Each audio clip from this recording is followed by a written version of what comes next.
Fala galera, beleza? Vamos finalizar então essa aula sobre propriedades periódicas. E aí nós começamos essa nossa última aula de propriedades periódicas falando de afinidade eletrônica, sendo que eu já comentei com vocês sobre a energia de ionização na última aula.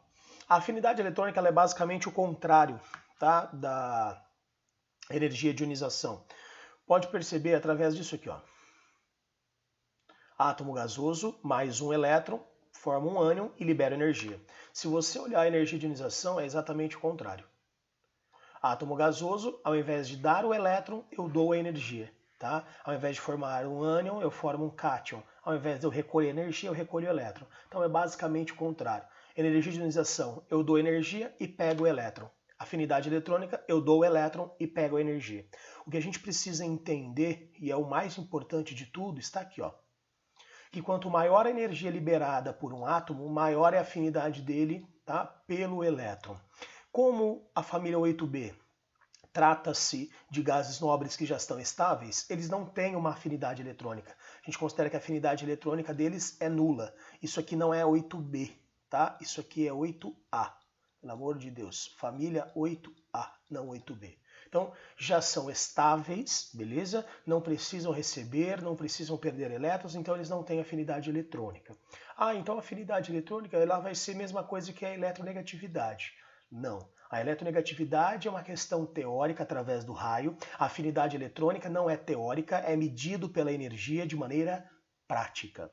O que deveria acontecer é que quem deveria apresentar a maior afinidade eletrônica é o flúor.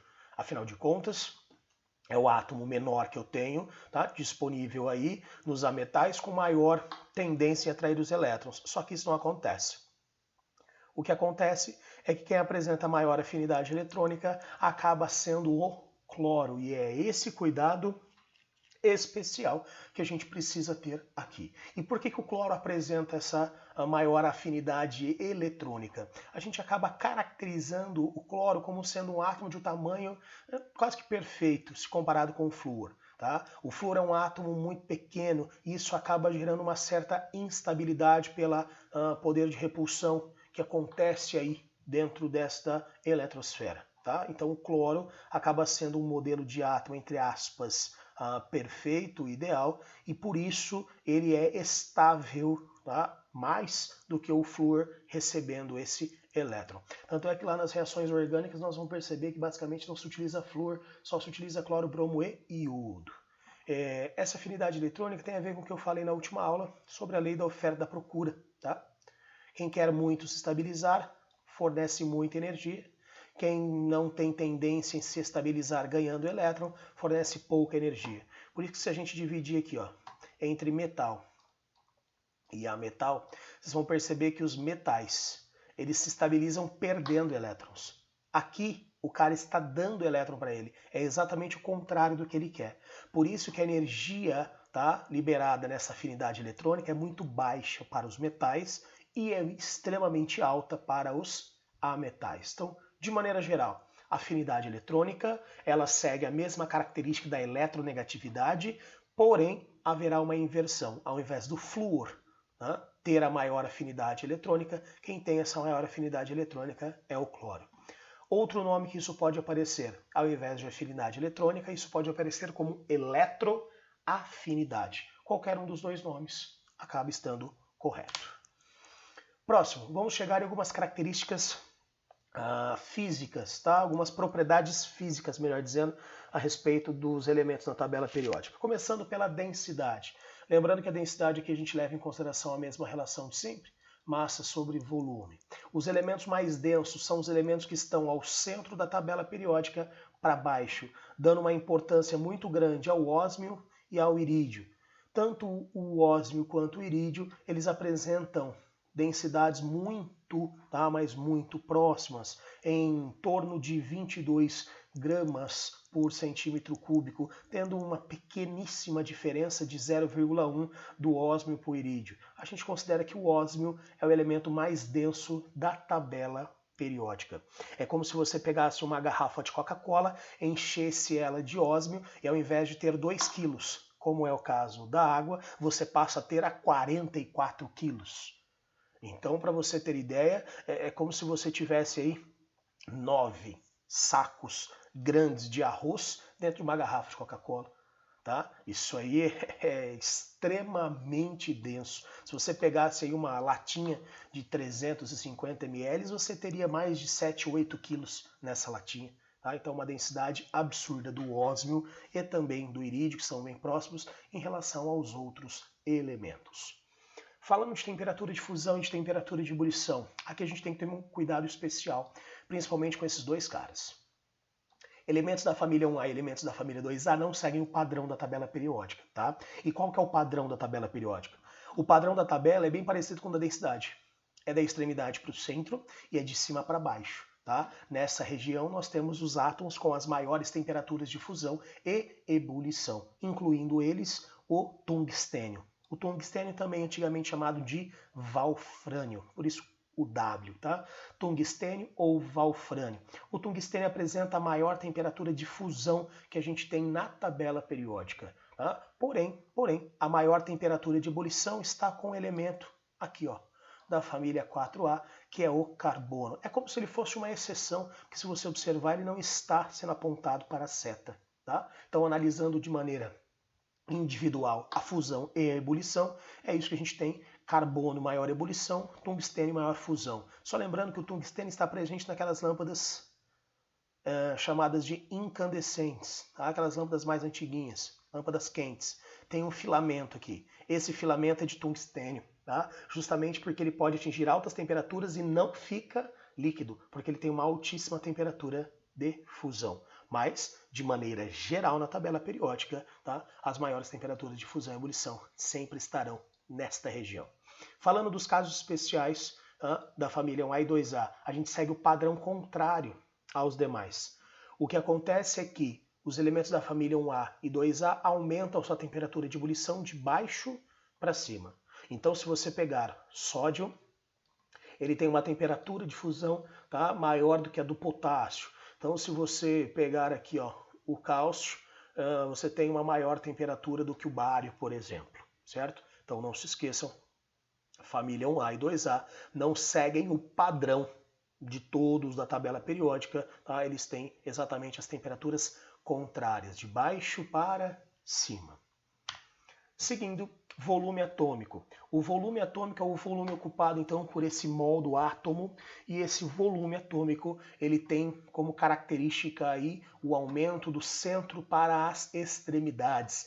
Vale lembrar que isso acontece por quê? Porque basicamente aqui, família 8A, o que nós temos? Gases. Tá? Aqui na família 1A, apesar de não apresentarmos gases, né, apesar de serem metais, nós passamos a ter átomos muito grandes. Então nós passamos a ter esse volume atômico ocupado também sendo muito e muito grande, ok? Então, o maior volume atômico do centro para as extremidades e de cima para baixo. Então os maiores volumes estão aqui embaixo, tanto no nosso radônio ou ognessono, quanto no frâncio. São os átomos com maior volume atômico que a gente tem. É mais difícil de aparecer essa característica aqui nas provas, porém a gente não pode excluí-la, porque eu falo para vocês, isso aqui não cai. Aí que chega na prova desse ano e aparece, vocês vão me xingar com razão, tá? Mas isso aqui é menos recorrente do que os demais. E aí, a última característica que eu deixei aqui para vocês, ela está relacionada com a primeira. Cadê? Aqui. Está relacionada com a primeira. Só que a primeira é raio atômico. Eu trabalho para um átomo neutro.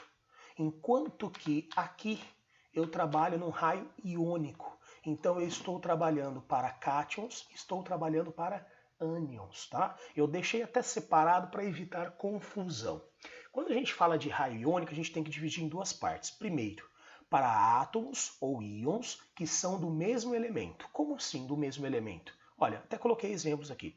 Cálcio mais 2 e cálcio, ou cloro e cloro menos 1. Independentemente, tá, se esse cara é positivo ou negativo, eu montei uma sequência que fica mais fácil de a gente enxergar. O átomo neutro está no centro, à esquerda o cátion, que é o átomo que perdeu o elétron, e à direita o ânion, o átomo que recebeu elétrons. O que nós precisamos entender é que quando você perde elétrons, o seu átomo fica menor, e quando você ganha elétrons, o seu átomo fica maior. Então é muito simples. Se eu comparar um cara que perdeu elétrons com um cara que está neutro, o cara que perdeu elétrons é menor. Se eu comparar um cara, tá, neutro com um outro que ganhou elétrons, quem ganhou elétrons acaba ficando maior. Então sempre o cátion é menor do que o átomo neutro e o átomo neutro é menor do que o ânion. Por isso que eu coloquei os exemplos aqui. Cálcio mais 2. Esse mais 2 indica a perda de 2 elétrons. Então, o cálcio mais 2, que perdeu elétrons, é menor do que o cálcio zero. Já falando de positivo e negativo. Falando agora do neutro, desculpe, e do negativo. Cloro. Eu tenho um átomo de cloro que não perdeu e não ganhou elétrons, está ali no seu estado fundamental. E tem o cloro que recebe elétrons. Se esse cara tem a carga negativa, é porque menos um ele recebeu um elétrons. E se ele recebe esse elétron, ele fica grandão, ele fica maior. Então, comparando com o que eu coloquei aqui, o átomo neutro é menor do que o átomo que recebe elétrons. Sendo assim, cloro, tá, tem um menor raio do que o cloro, menos 1. Esta é a primeira parte do raio atômico. Por quê? Porque ao invés de comparar átomos do mesmo elemento, seja ele sem carga, com carga positiva ou negativa, o que eu posso fazer é comparar, tá? Comparar átomos de elementos diferentes, porém, átomos que apresentem o mesmo número de elétrons, chamados de isoeletrônicos. Por que isso é importante? Se você tem o mesmo número de elétrons, teoricamente você ocupa o mesmo espaço na eletrosfera.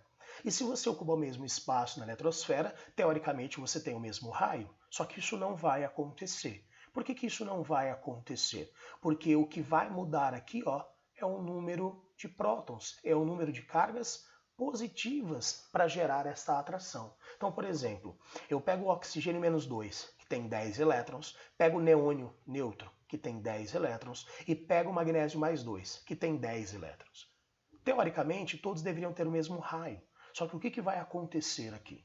Como eu tenho 12 cargas positivas para atrair essas 10 negativas, eu tenho maior poder de atração do que as 10 positivas atraindo as 10 negativas do neônio, que por sua vez tem uma maior atração do que as 8 cargas positivas do oxigênio atraindo essas 10 cargas negativas. Então, quanto maior for o número atômico, maior é o poder de atração. Quanto maior o poder de atração, menor será o raio. Por isso que eu posso afirmar que o raio do oxigênio menos 2 é maior do que o raio do neônio. E o raio do neônio é maior do que o raio do magnésio mais 2. Não se esqueçam, para átomos isoeletrônicos, ou seja, com o mesmo número de elétrons, quanto maior o número atômico, maior a atração e menor é o raio que eu tenho para este íon. Maravilha? Última coisa de todas, para finalizar a aula, nós temos a reatividade. O que é essa reatividade? É a capacidade de gerar uma nova substância. E essa reatividade, ela está indicada nas duas extremidades. Na esquerda abaixo e na direita acima. Se você parar para analisar, são justamente quem? Os átomos mais eletropositivos e os átomos mais eletronegativos. Então eu estou juntando quem quer muito ganhar elétrons com quem quer muito perder elétrons. Isso, tá? Por exemplo, flúor e frâncio formam algo que é extremamente energético, rápido, ou seja, algo extremamente reativo, porque eu pego a maior eletronegatividade com a maior eletropositividade. A maior eletronegatividade com a maior eletropositividade é o que forma algo com a maior reatividade da tabela periódica. Então a reação entre flúor e frâncio ela é extremamente energética, porque eu pego justamente os mais opostos. Quem quer muito receber o elétron, quem quer muito perder o elétron. Todos todos ficam estáveis muito rapidamente e liberam uma grande quantidade de energia. Então a reação entre flúor e frâncio é extremamente energética. Quanto maior, tá, a distância entre o eletronegativo e o eletropositivo, mais reativa será a reação. E quanto mais próximos eles estiverem, menor será a reatividade desta reação. Ok? Isso aqui, volto a repetir, também é pouco cobrado, assim como eu falei, tá, da questão do volume atômico. Porém, é necessário que a gente lembre todas essas características para as provas. Meus queridos, finalizamos as propriedades periódicas. A gente vem numa próxima aula falando sobre ligações químicas. Tenham todos uma excelente semana, fiquem com Deus e até a próxima. Tchau!